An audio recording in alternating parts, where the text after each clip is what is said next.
Well, there's another one. We're out here the second morning. There was a trail here that obviously leads to the cornfield. You can see how that trail just goes right across. Oh, we're starting the day good again. Yes, we are. Very good day. Are you getting the fever? Oh yeah, I love it. This is I'm ready to roll for the rest of the day, checking these. And I'm just glad we found our trap. Yeah. Phil, you heard him there. He said, I'm just glad we found our trap. Yesterday we come in here and we know we have 4 traps in here and we only saw 3. And we had 2 coons in the 3 that we found that we showed you. And Phil's like, we got to go back and look for that. I said, Phil, we don't have to look for that trap. If we had one in it, we'd know exactly where it was. So we came around the turn this morning, and there he is. Phil said, there's the trap. But that's cool. It's a good start. It's a beautiful day again. It's going to be a little warmer today. But good start to the day. No one waiting for us. Beauty. What's up, little buddy? he likes the wheelie. Yeah, right. That's a big one. Yeah. Nice. He's got big old backside. Look at this trail. Yeah, this trail, I mean, this is actually very distinct. You can see it in the shade and the dew. It really accentuates it. That's what you're looking for, and that's one of the things that, I don't know if I mentioned it yesterday, but we'll mention it again.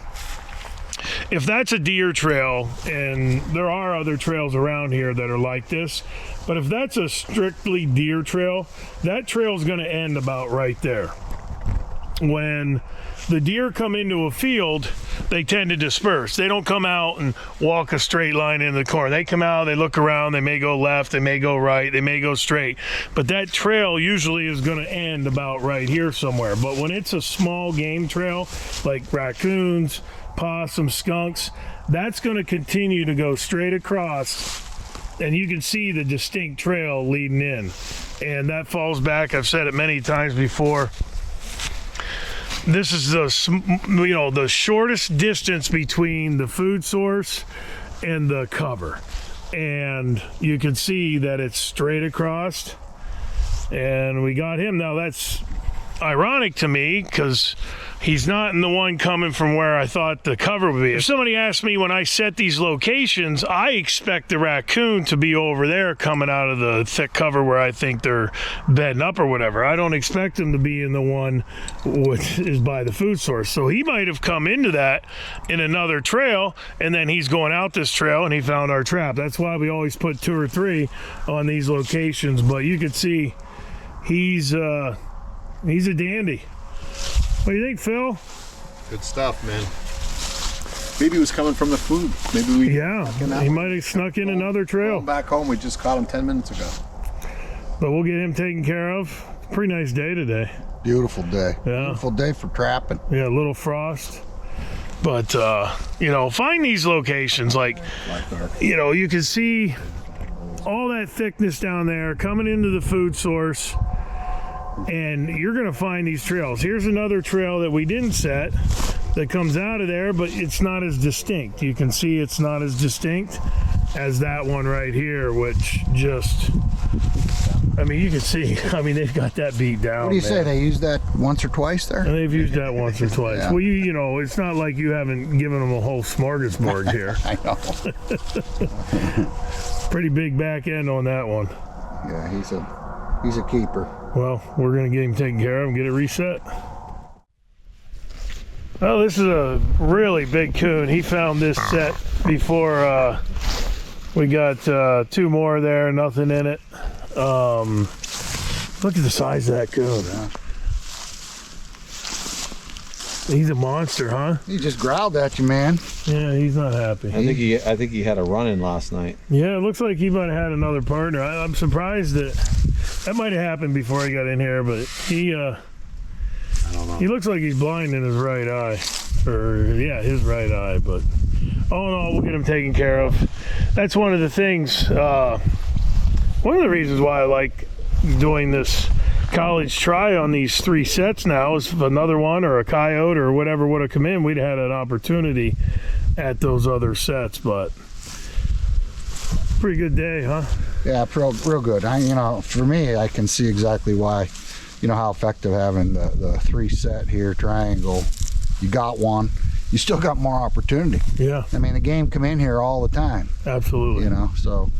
And actually, you had a camera, and you said, "Yeah, there's a coon by the apple trees." And I said, "Well, we'll put some DPs in there today." Yeah. And we came back, and we don't need the DPs anymore. We don't need to. Yeah, he helped us out. He did.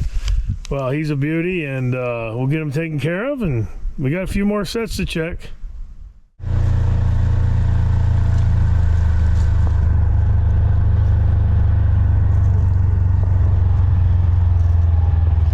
Well, that's another one plugging up the coyote sets. Yeah, and there's no corn around here, and so not necessarily need to be setting these traps up all by food sources all the time. No, he's a big damn coon. Yeah. Too. That might be the biggest one we got so far. You think? Yeah, look at the ass end on that thing. I can't wait to see the back straps. Yeah, we'll get right on that too. Maybe we'll skin it out and you can do that after I leave. I'm not much on eating the coon. Well, here's the, we were talking about the triangle. You see where the circle gets to? Right to the edge of the set. Yeah. And right to the edge of the set. Yeah. But that's a really, look at the deer track we saw on the camera last night. You see that deer track? Yeah. Right on the bed? Yep. Good thing it didn't set it off, but anyway, got him by back foot. Look at the size of that thing. Yeah. He's a monster. The deer may have been investigating this dude, right? Maybe. Maybe on that camera. Yeah, maybe he wasn't high enough to pick up on the camera because there's that little knoll there. Just missed it. Yeah, deer did just miss it, didn't he? Well, the deer density in here is pretty solid. Yeah, it's pretty high. Yeah. But well, we'll get him taken care of, and of course, we've got you. But that's a big male right there. Look at the ass end on that thing. Pretty cool. But I appreciate you having me out here. This is fun. Yeah, we're basically the first night. Well, we got 4 or 5 coons today. Yeah. He's gonna be. That's the last trap. Yep. We'll get probably at least 6 more in on that one road you were saying. Yeah. And that'll give us some more new territory to check tomorrow with all the other stuff. So pretty awesome.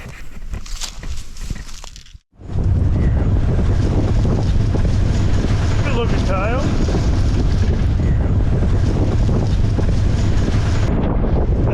That Duke 450. That's the first coyote, first canine that I've caught in a Duke 450. I put about a dozen sets here while we were here. This was a pretty nice location, right on this field edge. They had been seeing them, and you can see that 450. That's a pretty good pad catch in that 450. That's a full pad catch. And that was one of the reasons that I really wanted to get them in the ground. I wanted to show that 450 is going to catch these bigger animals. And this is the first trip this year, but really nice fur on that coyote too. That's a real nice coyote. But that 450 did it. What do you think? Pretty cool, huh? I'll tell you what. That's a good one, dude. That made my whole. That made your whole. That's cool. Because that's probably annoying as hell. We had a great time. That's awesome. This is the icing on the cake. Right? Yeah, and that's a really good pelt too. That is a nice. I can't wait to put them on my head, Alan. Yeah, we'll get him skinned out and tanned up. But what a fitting end. This is pretty much, we got maybe 4 DPs left down there where we have caught 2 of the coons before. We're gonna put this remake in here. That Duke 450. You could see that's a real nice coyote, but you could see how good that pad catch was on that coyote. And quite honestly, that's what I wanted to do. I wanted to show these 450s in action. This is the offset, but you definitely can see that that was a full pad catch in this. And if you know, I know I'm redundant with it. I know that I say it a lot and people are like, my God, just stop. But you bed your trap properly, you are definitely going to catch these animals, because they're going to work the set. If they don't hit the pan the first time, they're going to hit it the second. So we've got that reset, getting our hole redug, and the wind's really good here. The wind comes across this way, so if they're down in here hunting, you know, working through, they're going to smell everything that goes down through there, and that in and of itself is going to work them right into the set. But we'll get this remade.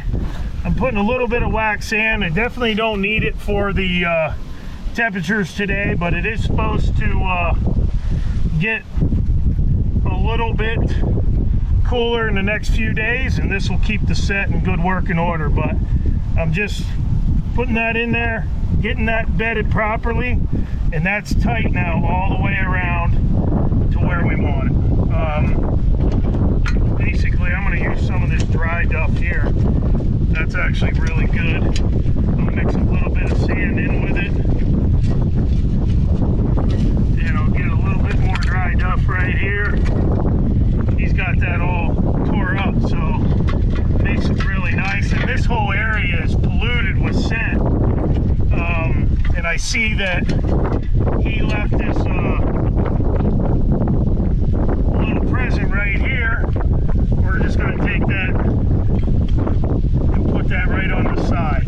And that's pretty much it on the remake.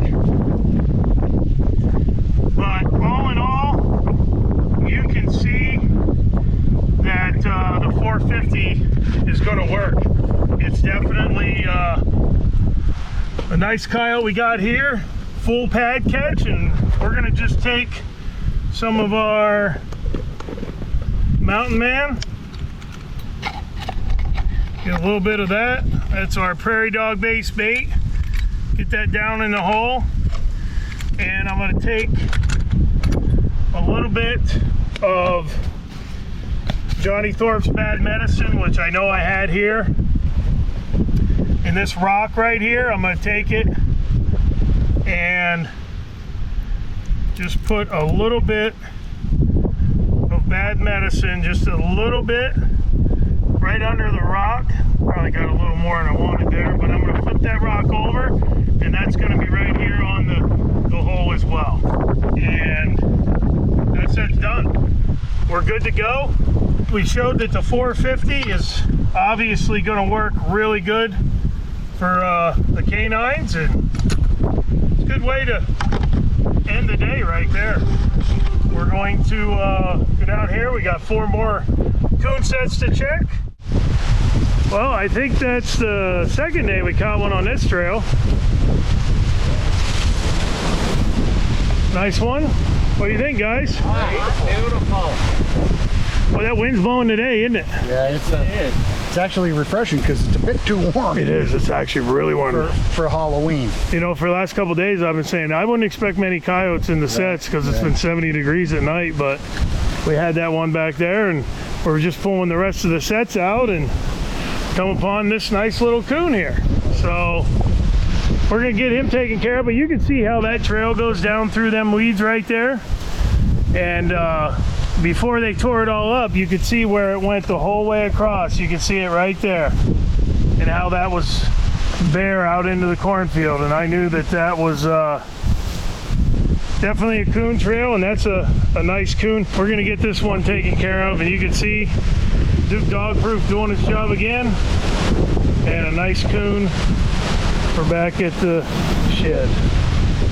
Well, this is our last DP. Obviously nothing worked it. The mice didn't even get in it, but I wanted to show a new product that I'm going to be carrying. Actually, 2 new products. I don't have the other one with me, but I'm going to have it when I'm in the Adirondacks next week, which is going to be the 330 setter. But this is Coon Creek Trappers, Pennsylvania boys. This is their stake puller.